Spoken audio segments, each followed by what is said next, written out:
Thank you, Jeanette. It is a privilege and honor to be here. My name is Harold Pearson. I'm in long-term recovery. I've been blessed with the gift of recovery, and I do believe it's a gift. And I believe that if you're sitting here and you've got loved ones who have a problem with alcohol or other substances, you're blessed to be here. And that's going to be the best thing I can tell you tonight. You're exactly where you need to be. And I'm not a member of Al-Anon now, but I was a member of Al-Anon for 4 years, and I'll get around to telling you how that happened. But it does feel good just sitting here because the group I was in, I don't know if I said I was from Rockingham, but I'm from Rockingham. I do have a home group of AA. It's an old-time structure group. We meet on Wednesday night. And our Al-Anon meeting that I attended used to be at 6:30 on Tuesday afternoon, and we had an open AA meeting at 8 o'clock at the same place. I really can't remember exactly how long that meeting, I think it phased out after about 6 years, but I was a member for 4 years. Like I say, I'll get around to telling you about that. And I will tell you this, and a lady came, and I don't know, do y'all know the word identifier? Do y'all use the word identifier here? Well, we had a lady show up one night, and I think she was from Tennessee, Kentucky, somewhere. And she was a neat lady, and she was visiting friends for a couple of months. And she, that first night there, and she came back for 3 or 4 weeks, and she was really a joy. She brought a lot of spirit to our meeting. But anyway, she said, well, who is your identifier? And nobody knew, and we said, you had to explain this identifier. And it was the person that you were attending Al-Anon for. And so my identifier is I got 3 kids. And I'll say 3 kids, they were 3 kids, they're grown now. But, and I'll share that about that with you too. So that was my identifier. So that's what got me to going to Al-Anon. I need to share just a little bit of my story so you'll understand some of what I'll be talking about tonight, or hope to talk about.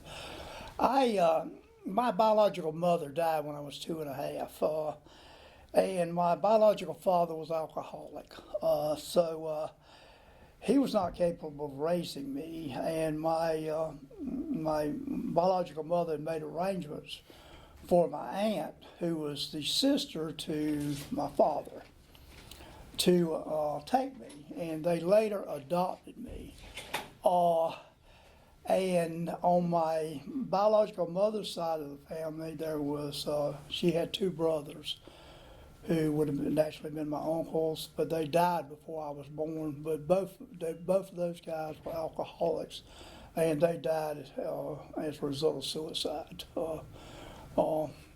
So I do believe in the genetics of the disease of addiction. That's neither here and there. I was told earlier on, don't worry about how the jackass got in the ditch, get him out. And he or somebody's going to have the rest of the life to figure out, how he got in there. But anyway, so from that standpoint, I'm sitting ducks with this illness. But I was adopted later on, and my mother, my parents were old enough to have been my grandparents, so they wasn't hip. They really didn't understand.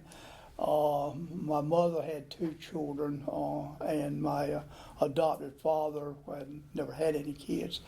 He was a good man. I was raised up in Methodist Church, a little small town, and went to Sunday school, went to church on Sunday. A lot of times I had to go back at Sunday night because I was raised up at what's called the old home place. As a result of that, and I was raised up as only child too. Now I got a biological brother and a sister that's older, and I know my sister never drank, smoked, or swore anything else. I'm sure of that. My brother did drink some, but he never had a problem with alcohol. He's just a good man. He's always been my hero. But anyway, I was raised up, like I say, in the church, and as a result of being an old home place, my mother would stay home and cook a lot of times on Sunday morning, go prepare the big meal for all the crew that comes in. And of course I like that because there's kids, I'd have somebody to play with. But anyway, and then she would go on Sunday night, and I would have to go back to her. So I got plenty of church coming up. But in saying that, from an environmental standpoint and so forth, there was no reason for me to drink. But I did, and alcohol quickly took control of my life. I never had any control. I never was, what did you say, a successful drinker. So we'll fast forward to 32 years old. At this time, I'm married. I got 3 kids. I thought the marriage was going to take care of my drinking. Then I thought the first child would take care of my drinking, second child, third child. And what happened at 32 years old, here I am, wife and 3 kids. I don't know how to be a husband, don't know how to be a father. I'd been providing for them to some degree. When I say that, food, shelter, things such as that, before, from an emotional standpoint. And I was trying to be a father. And but anyway, long story short, I wound up in treatment. And it was an 8-week program, and for some reason or other, I had the opportunity to stay on there, and for some reason or other, I haven't left yet. I've retired twice, but I keep flunking retirement, so I'm still there, still part of it. But anyway, as a result of that, I've seen a lot of alcoholics, addicts, and so forth. Well, matter of fact, I do a lecture every morning.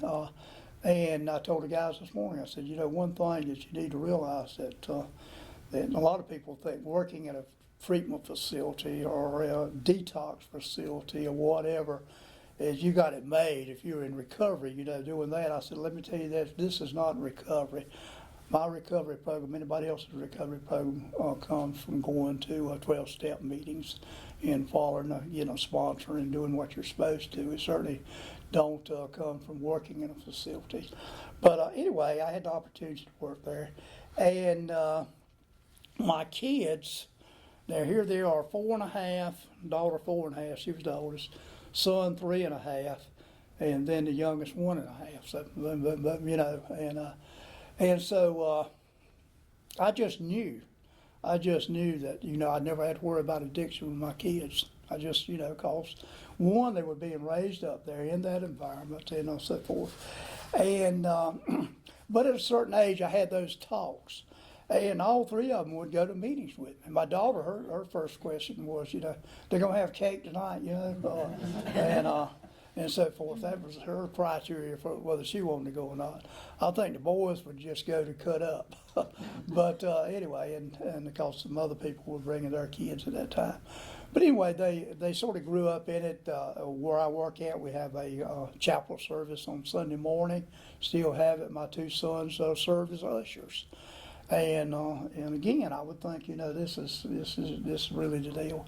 Well, needless to say, all 3 of them picked up the drink, and the drink took control of their lives also. And like I say, I'd had to talk about genetics. I'd had other people to talk to them about that. I'd had people young guys that were in the program. My oldest son, one was, as he got older, one of the guys actually that was actually 12, 14 years older than he was, but had ran motocross at one time, and my son at that time was running motocross. And because of my commitments on Sunday and so forth, a lot of times I couldn't take him or couldn't be there, and he would take him. So, and he knew, that because this guy was in recovery himself, and he knew what the deal was, and they'd heard people at the meetings and so forth. We have a promotion ceremony on Sunday mornings at worship service, and some of them speak a little bit about their addiction and everything. And I would a lot of times I'd watch my kids as they watched and looked at them, and I just knew again that I was not going to have to deal with active addiction. And what happened, the mistakes I made, gosh knows, you just wouldn't believe. And I had good guidance from a sponsor, people that I worked with and so forth, and do's and don'ts and all this good stuff. But so many times our reaction to what's happening in our home or with our family or whatever, it's a split-second reaction. We don't have time to read the book or figure we're going to do this or whatever. And I remember the first time that my wife, she said, our daughter's drinking, and I think she was about 14 at that time, but and come to find out, I found I think there was actually 3 bottles, beer bottles, But, you know, and what I did was busted upside the wall, just, literally, and it was frightening to me, it was frightening to her, it was frightening to my wife and everything else. Now, believe you me, I've made amends for that numerous times since then. But then sometimes later on, I got to thinking, doggone, maybe should have hit her in the head with it. It might have been more effective. But anyway, that was one of the early mistakes I made, and I had, naturally was not going to Al-Anon at that time.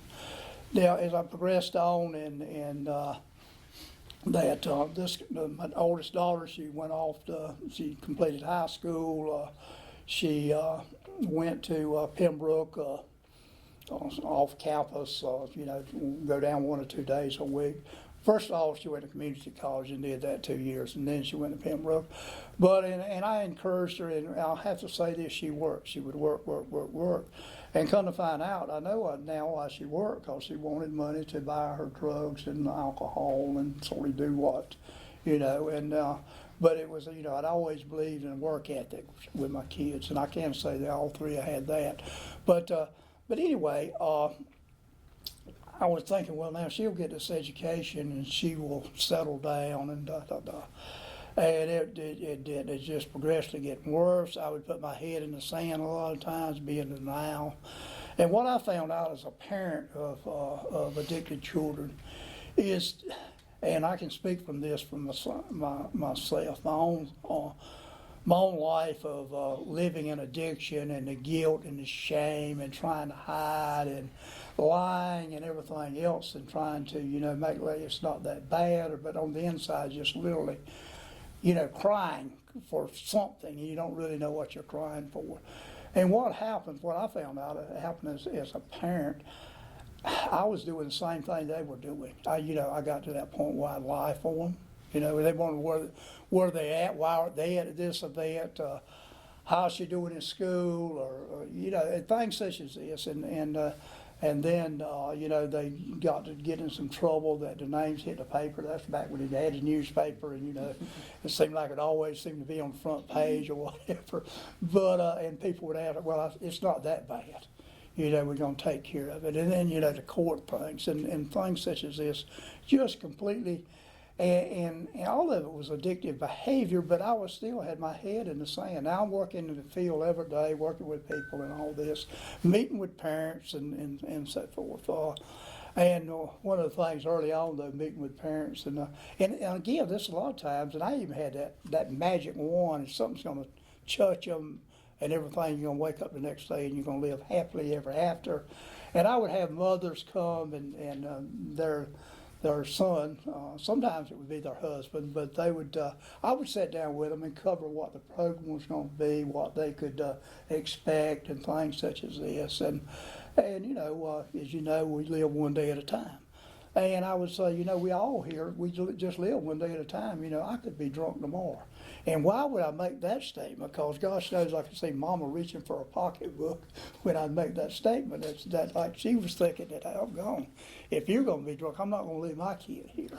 But anyway, we look. Hope that thing will happen. Hopefully you'll wake up the next day. And it was during that time I was even going to counseling myself, a therapist on the side, and trying to figure it out. And the marriage was going, it was dissolving and so forth. So there was a lot of that going on in the home, and we that wasn't the best situation either, as far as that for the kids or for me or anywhere else. But fast forward to 2005, and I'm not sure how old my daughter was, but I did, and I don't recommend this, I did a one-person intervention. I had her to meet me at Sonic in Rockingham. It was there where the playground area is, where they had, I forget what they had there. I think they had a bouncy thing or something, and a baseball deal. But anyway, and she pulled up next to me, and she finally got out and got in the vehicle with me. And my voice got so loud, actually, the manager of the place, he come out and he said, if you can't quieten it down, you're going to have to leave. And I hadn't even bought anything, But he was very nice about it. And I realized, look back at what an idiot I am, And later I thought about that. But the next day, and before I even had that intervention, I had arrangements for her to go to Fellowship Hall up in Greensboro. And I think this was her first treatment trip. She had quite a few afterwards. But anyway, this is the one I paid for. And they gave me a break. But anyway, I took her up there. And I think I went up and did the family program. And honestly, the family program was 4 days, and I think I cried for 4 days. It really is just so emotional, and not only with my daughter and my two boys. And this is another thing. My son, let me go ahead. My oldest son, I lost him 15 years ago. This past July the 8th. Some of you might know Steve plays in Chris Pearson Memorial Golf Tournament, and it was in his memory. And we just had our 15th one back in August. But here he is, and my focus is sort of on the daughter. And well, he's a boy, and I'm trying to project how his life is going to be through what way I turn out, and things such as this, and boys that sort of take care of themselves. And I don't know, fathers and their daughters, there's a lot of, a little special bond there. And, but anyway, I went up for the family program, and when I got ready to leave, I think it started on a Monday, ended on a Thursday, and it was an excellent program, it really was. And the guy, the counselor told me, he said, look, you've been sending people to Al-Anon for years, said you need to go yourself.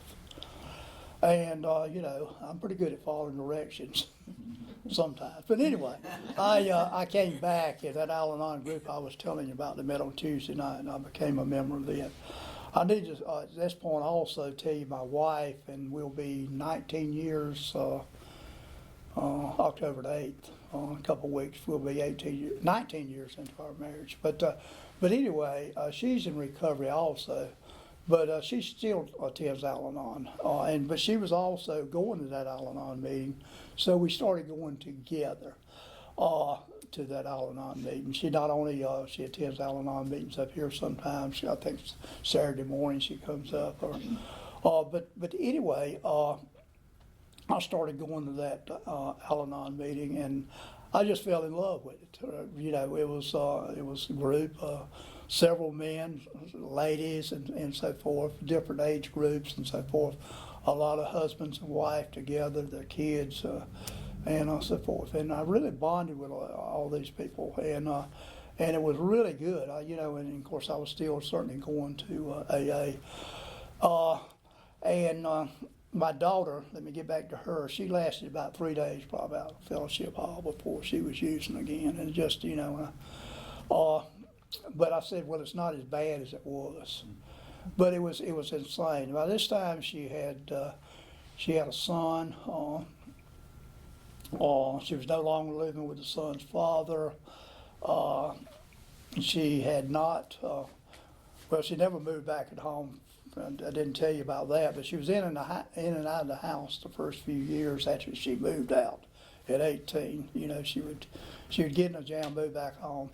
Me and her older brother seemed like we just was a moving van for her, from one relationship to another relationship, and they just stated, well, this is it. I'll never move you again, and I think I've moved her a few times since then. I'll share that with you. But anyway, what happened was that I was going to Al-Anon, and I learned a lot about Al-Anon, and you know what, that we didn't cause it. Well, I knew that from my own experience, that I was raised up in that environment, and that, that no reason for me to drink, or now I could, if I wanted to blame my biological father, but he'd been dead for years. It wasn't his, it wasn't his deal that I'd went down the alcoholic route, and I knew that I didn't cause it. But that control, we can't control it. I had a lot of problem with it. I had a lot of problem with trying to control, trying to manage, trying to make it happen, however that was going to be. And I'd have all kind of plans, that, and nothing was working. And by this time, my youngest son, he had got 3 DWIs by the time he was 21, and I mean, this wasn't looking good on me. You know, and I'm always thinking about, well, the father, people think, my God, he can't control it. What can he do for, you know, what can he do for me? What can he do for my kids and everything? And I remember going to the board chairman and talking to him about that one time. He said, don't worry about it. He said, yeah. I think he told me you're not as important as you might think you are. But anyway, I got through that aspect of it. And, but what happened to him, I took him to Butner and I gave him a big book on the way up. And I remember the letter, and I found it recently that he wrote me. And I think he stayed up there 2.5 weeks. It was maybe a 3-week program, maybe stayed 3 weeks. But anyway, I didn't go back and get him. He got a ride home. But he wrote me a letter, and he said, you know, he said, I realize I don't drink every day. But he said, every time I drink, I can't stop. And I said, well, he's got it. Well, it was a couple years later before he finally got it. And I think he's got 19 years now that and he's not involved in recovery or anything, but our textbook says selfishness, self-centeredness that we think is the root of our problems, and he's one of the most other-centered person as far as helping others and being involved in what's going on of anyone I know of. My oldest son, you know, he would come to me and he would talk to me about that he wasn't doing that bad, that it wasn't that bad. He would blame his sister because he would be living with her sometimes. And he said, you know, and he says, she's the real problem. And I would look at Chris, and he was working, and he was doing, you know, but he was going down the tubes. And the other thing, too, was co-occurring disorder, you know, depression also. And we went to mental health route, and we tried depressants and so forth. And finally, he went to treatment. Got him in up at out of High Point. Gosh, I can't even think of the name of it now. But went up to visit him. You know, when he could have visitation, I talked to him extensively about going to a recovery home, halfway house, or whatever they suggested he do. I told him I think it would be great. And it was pretty evident that he was not. He had a relationship then, he was coming back and so forth. What happened with her and him was they just pretty well, you know, lived together. And it was from one place to another. By this time I'd let go. I had pretty well let go, and it was one of the hardest things I'd ever done. Like I say, I was still involved in Al-Anon, and what was happening was this: I would ride by where they lived just to see, and this is, you know, insane, you know. Again, it's some kind of control there, because I'm thinking, you know, maybe if they were in the yard or something, and I see them, I can stop. But see, I couldn't stop and knock on that door. You know, and because I really had no answers for them. I really had nothing I could tell them other than what I had told them. And you know, and my daughter, she was resistant to going to meetings. My son Chris, he went to a couple of meetings, and he told me, he said, it's the most miserable I've ever been. You know, sitting in a recovery meeting, and so this is where it was at.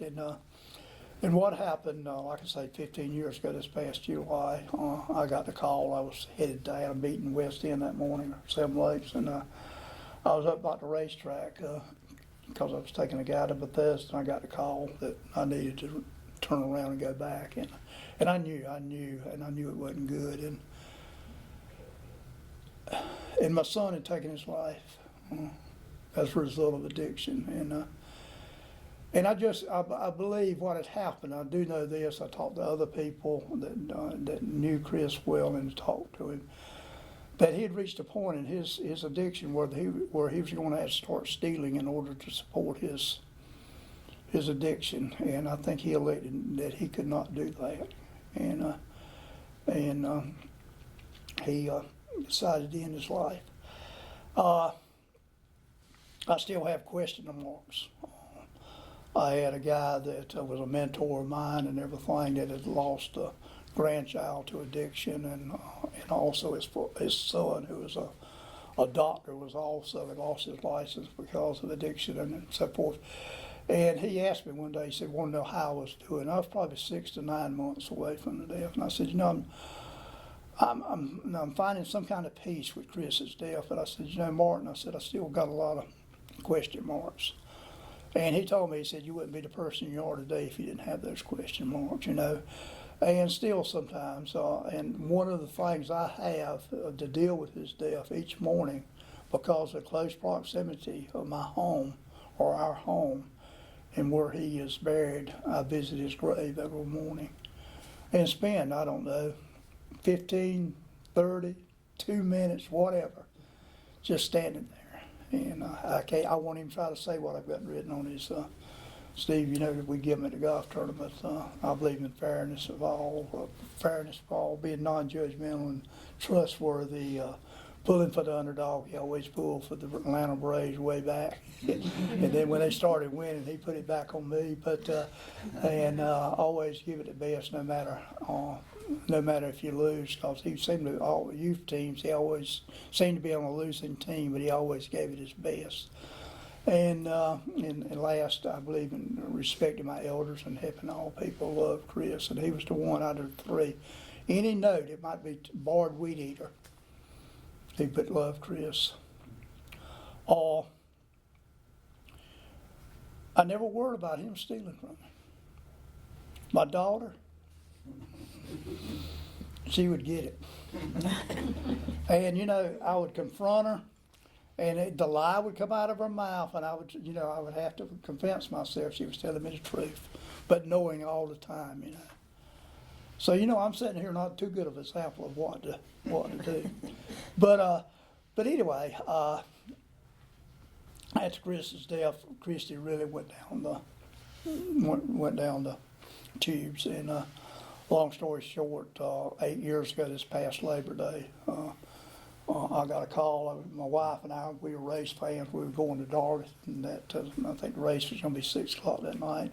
We had tickets, and I got a call about noon that I needed to come to Moore County, that she was running from the law. And by the time I got to outside of Taylortown, Burdocksville Road, I believe it is, something there, the helicopter, the dogs were in the woods, and it's just crazy. And Steve and Jeanette came out that afternoon. I was always so appreciative of that. And they brought the command center in. But long story, they said she'd got away from them. Well, anyway, by that Friday, we were putting pictures of her on the post, telephone post, light post. And that Sunday morning, the miracle happened. She came out of the woods there, and somebody we'd given a thing to and told them to call 911 if they saw her. And he left me a message on my phone. He was his wife. Worked at St. Joseph, and her name, they called her Sunshine. I never met her. I've met him quite a few times. But anyway, he said she's giving her a bath, a shower, and going to give her some clean clothes, because the deputy's from with her. And that, what happened after that, she spent from there till November in jail.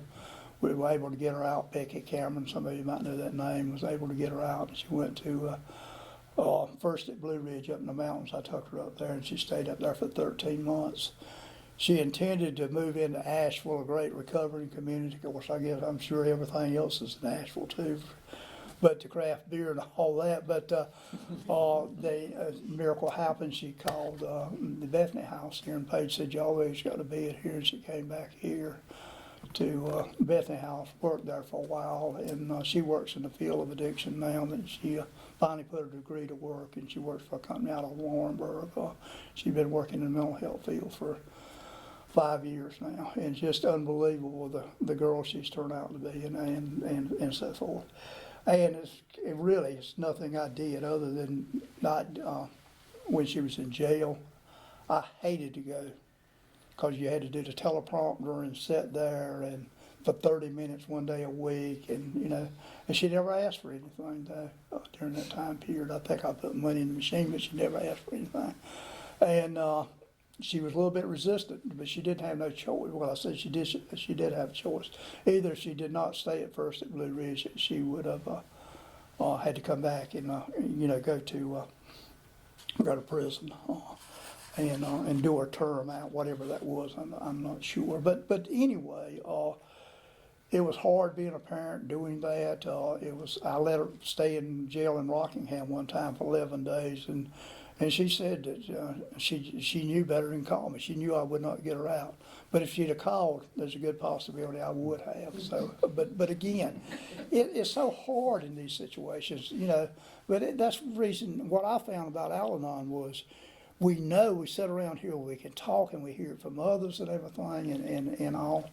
And you never know when that moment, like I say, that split second moment when you have to make a decision to do something or not do something, that something will happen. I believe that Al-Anon is just like AA. It's a spiritual program of recovery. I do believe that, and like I say, I do believe my recovery is a gift that's been given to me from God, of my understanding, that I've been blessed. But and I believe the same way with that, and that's what I found in Al-Anon. That and I still see another couple that. Well, I say the couple, the husband did not come, but the wife came, and I got real close to her, and Al-Anon, and she lost a son about 2 years after my son lost his life, and his name was Chris also. And we found out about that Saturday afternoon. We was able to be there to their house. They just come back from Raleigh and found him. And be able there to support them, and she's still, that lady's still a jewel. Her and her husband both. They actually started a small foundation, his memory, and they give blankets for people in the winter and other help the needy in the wintertime that needs blankets and things such as that. But anyway, one of the girls that was coming to Al-Anon, I say a girl, so she's a lot younger than I am. So, but anyway, and I'm not that old. I've just been here a long time. But anyway, her and her husband comes to the chapel service, and that's what she was. That was her identifier. Was her, her husband, and he's got about 8 years recovery under his belt now. So I've seen the miracles happen, in the Al-Anon when we were meeting, and that's. Like I say, I will say this, one other thing, my wife, like I say, she's in recovery, but when we get up and go to Planet Fitness in the morning, we try to be there at 5 o'clock when it opens up in Rockingham, and most of the morning she'll read Courage to Change. She'll put it up on the phone. She's, I don't know why she's going to read it anyway. She always, you want me to read it? I said, certainly. But, and we have time to discuss it and what, the pros and cons of it and so forth. So, Al-Anon still is important. When Jeanette, I think a month ago, I think she asked me about doing this, and I've looked forward to it ever since. But anyway, we're going to try to leave some time for questions, and I don't know if I have the answers, but I know as collectively we'll have the answers and so forth. So anybody would like to ask any question or make a comment or anything else? What is it that you do professionally with people with addiction? What I do professionally, I was blessed so many ways, but I have a master's level license in the addiction field, and I can't even know, LCAS, Licensed Clinical Addiction Specialist, and that's a master's level at state level. But I was grandfathered into that because I did 300 hours to get a lower level of, I think it was called certification. And then they opened a window for, that people had been in the field a long time. So I work, I was actually the director of the facility I was at. And like I say, I retired from that twice. And now we got a resource center here in Aberdeen. They're the old, I think it was Truist Bank at one time, and then it's across from the Aberdeen Park. And it was Farm Bureau Insurance, because people still try to come in there. But anytime you're in that area and like stop in, I come up I don't know, 10:30, so I've had a doctor's appointment at 1 today, so I didn't get there till about 2. But anyway, and we keep it staffed 4 days a week. First Health has a peer support specialist there. That's and she's there 4 days a week, and I got another guy that's I work with that's also there. And in the facility I work for, Samaritan Colony in Rockingham, 12-bed facility, but we have 44 recovery home beds here in Moore County now. And actually 6 different locations, I think. They just got picked up another one. Anyway, so that keeps us busy. I stay busy still, and I have house meetings on Friday afternoons for some of the houses. Meet with the guys, they pay rent, and we find out where they're at and what they're doing and how their week's going and where they're at in recovery, so forth. So I hope that answered your question. Yes, thank you. What is your greatest joy? Ma'am? What is your greatest joy? Gosh, my greatest joy. You know, that's a great question. Gosh. Boy, I really had some really highlights in my life. And I've had highlights right here in this church at meetings I've attended here. And I would say that,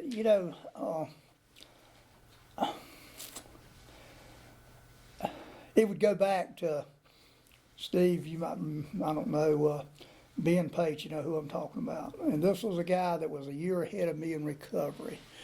And he was a Vietnam veteran, and he was a full-blooded alcoholic. And he had lost some of his fingers on one hand in a textile accident where he was working in textiles in Richmond County 40-some odd years ago, in an accident, and he lost his fingers and so forth. And he spoke at my first anniversary, a year. But what happened was, and he had 2 years recovery then, and before his 3rd year, he had a aneurysm. And before they could, I think it's a 3-day waiting period, before they could relieve the pressure or something, he had a stroke. And but he was a veteran, and he was able to rehab over at Fort Liberty now. But anyway, when it was time for him to pick up his 3-year chip, and he got up there that night, and he could not, the words would not come, and it felt like he stood there for 5 minutes in that little blue chip in his hand, and finally he uttered the words, "Thank you, Jesus," and stumbled back to his seat. And that night, about 1 o'clock in the morning, I'm laying there, I'm thinking, doggone, used to be, I prayed I wouldn't die at night because the beer cans or liquor bottles or whatever in my bedroom. And I didn't want nobody to come in and find me that way. But anyway, I was laying there that night, and I said, doggone, if I die tonight, the Undertaker's going to have a hard time getting that smile off my face. So that was a great joy. But I've had so many, but that just popped to mind when you said that. It's been a long while since I shared that. What was the point that you remember most? I know you said you went through recovery several times, but what was the point that made you realize you need help? Like your lowest point? Oh, and me? Yeah. My daughter, she's 4.5 years old. And I had went to AA, and I had went 2 years and 8 months, and I graduated from AA. I'm trying to make up for lost time, and I'm, I had 2 businesses, 2 big checkbooks, and no money, just floating checks. But anyway, and finally, I had to start back drinking. I was self-destructive had I not. I remember well the people that I got the liquor from that night begged me not to start back, and I said I've got to, and I did. And I started back, and I stayed drunk for 8 months. But it was during that time period, if I was not drinking or maybe I had alcohol in my breath, I would come home and I would see fear in her eyes. And I think the fear was she didn't know what I might do. And not that I physically abused her or anything, but certainly if I'm drinking, it's emotional abuse and everything else. But what also happened was the fear, I didn't know what I might do either, and that was very frightening. And I made a decision there that, and I say I made a decision, it went through my mind, if I can't get straight, I need to get out of their lives. You know, I need to get completely out of their lives. And so I think that was the turning point. Now, it was a few weeks later, I had to go to Florida, do a lot of other crazy stuff before it finally, you know, I finally just surrendered and went to treatment. But I knew I wasn't welcome back at home either when I come back from Florida. So, and that was and I can remember seeing the fear in her eyes of not knowing what I was going to do, and I didn't know what I might do.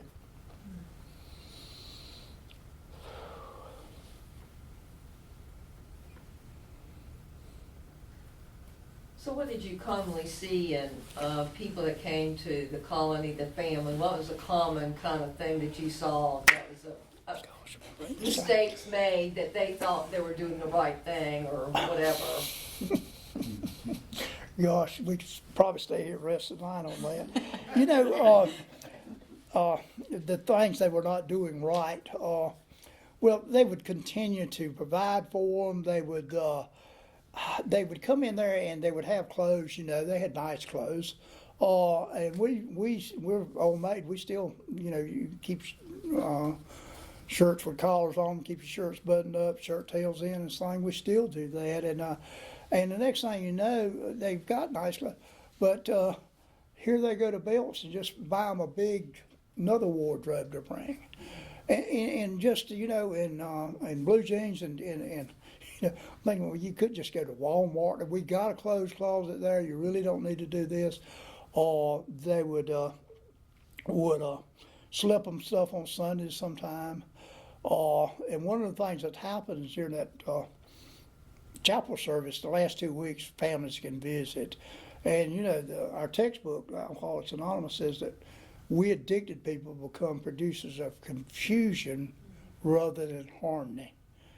And they're in treatment, families should be happy and everything else. But what happens is, in the back of your mind, we're wondering, how long is it going to last this time? How long is it going to last this time? And I had that when my daughter was at Fellowship Hall and in the other facilities she went to. Some I didn't even know she'd went to, But on Sunday morning, I can stand up there. I'll lead the service. I've been doing it for a long time. And I can see them singing and all that, and the families there happy. But then afterwards, when I do the family program afterwards, that's when the tears start. And how long is it going to, and it is, who knows? And that's just a great example of producers of confusion rather than harmony. And they will still, and when I did the family program, I would tell them, I said, and hear this right, please. But I said, y'all are just as big of liars as they are. Because I said, you bring them out here, you leave them, and you say you're going to go to Al-Anon, you're going to do this, and you don't do it. And really what happens, and I come to realize that, we lie like they do. And we feel some of that same guilt and shame and everything else that they feel internally because of the way they're living and everything. Or that's the way I felt, that, when people would ask, well, how's he doing? I'd hate to say, I'd hate to tell them how they were doing. And so forth. Well, she's doing good, or she's, I hadn't seen her, whatever, but it was just lying, And I found out, families are the same way. And for, again. I don't know if that answered your question. Yes, it does. Yeah. We frequently will mention or think, as a group, sometimes talk about the fact that for every person that's at the AA meeting, like there's one downstairs tonight. Yeah. There should be at least 3 or 4 people in this room that they've impacted. What do you think when you suggest Al-Anon to the people that you work with or talk to? What do you think it inhibits them or keeps them from coming into the room? Cause ignorance. Because they don't think they got the problem. It's their problem, and they think that that they should get fixed in treatment. But what I do tell them, and I've actually begged them, and to go to Al-Anon, and what I tell them, I said, go to 6 Al-Anon meetings, and I think that's pretty standard, but go to 6 Al-Anon meetings before you make up your mind. And there was a lady at her son's. Anyway, somebody was being promoted the other Sunday, and she was there, and I think her son's got about 8 years now, but she was there. And I asked her, and I'll just go ahead and say your name because you don't know her. I said, Karen, you still going to Al-Anon? And she said, yeah. And I had years ago in Al-Anon group in Rockingham, it's small, and they, in COVID, they still kept going during that time and did it virtual too and kept the doors open. But anyway, and I said, well, great, because I said, I've been reluctant to give anybody your number lately because I wasn't sure, I hadn't seen her in a while, to make sure, that to be okay for you to call her. But yeah, they just, we all think we're different, or our case is different, or maybe it's not that bad. But if you can get them in the door, it's a soul deal. I was real fortunate. I was sharing with a guy by the name, again, I'll give his name out. He's been deceased for years, but Sam Snowden, he was from down in Sneeds Grove. He was an architect over in Laurinburg, Scotland County. But he started coming up to our Tuesday night meetings, and he was a Al-Anon group guru. He really was great, and I was so grateful that, Chris died during the time I was going to Al-Anon, and I'd heard speakers say they'd lost, and I would think, how in the world do you deal with that? And, using, drinking never crossed my mind. And I found out, the hands of God through the people in Al-Anon and AA was there for me. And I'll never forget that Tuesday. We met on Tuesday, and my son's service was that Friday. And that Tuesday, I got to the meeting a little bit late. And when I walked in, Sam Snowden got up and hugged me. And he said, I've been praying you were going to be here. And I said, I'm exactly where I need to be. But, it's, and y'all experience that. You've probably experienced that right here in this room and everything, the camaraderie and everything. That's just language of the heart, right, Steve? That is spoken. I have a question. Okay. I have another question. You done that too. I know. Thank you. That's just me. Yeah. So, here's the challenge I've had in trying to help nieces, nephews, loved ones. There's a time to help people and a time not to help them, because it's a borderline between am I trying to help them be effective or am I enabling? And how does a person really define when to help and when not to help? And I guess coupled with that, how does prayer fit into that? I think prayers, prayers is, it's important. One thing I did is, and this was shared with me early on, is to hold my hand out and say that's my Heavenly Father's hand. And I put I visualize my kids in their Heavenly Father's hand. And each morning I would sort of get that picture in my mind, and I would put them in that hand and trust that. But that didn't mean I wouldn't be trying to pull them out and control them during the day and so forth. But the prayer is, and it's each morning I still continue to do that, but there's a fine line. There's a fine line. I feel like a fine line between being supportive of your loved one and enabling your loved one. And it's so hard to define sometimes. And I tell people, don't beat yourself up if you cross that line, And, one more time, But, you try to, and we try to grow along those lines. But it is hard to define that, Steve, and it's hard to, we've had discussions, and then the other thing too, if you've got children involved, or if they've got children involved too, well, what's going to happen to the children? We've dealt with all of that. How you going to deal with the children? You can't let them, not pay the bills or not pay the light bills or whatever. And then, and then if it's your significant other, if your husband or something, and then, how you draw that line? And you're still living in the home and eating, and, it gets pretty crazy. It's trying to define that. But it is, I really do think there's a fine line between enabling and, you know, but that's what you're here for, is try to define that line and hopefully, you know, be supportive of each other if you do cross it, you know? That's what I loved about Al-Anon. You say, well, I just blew it this week. And somebody would say, you know, and afterwards we would talk about it or whatever, you know, and, yeah. Good job. Thank you. Thank you, Thank Carol. you. Thank you.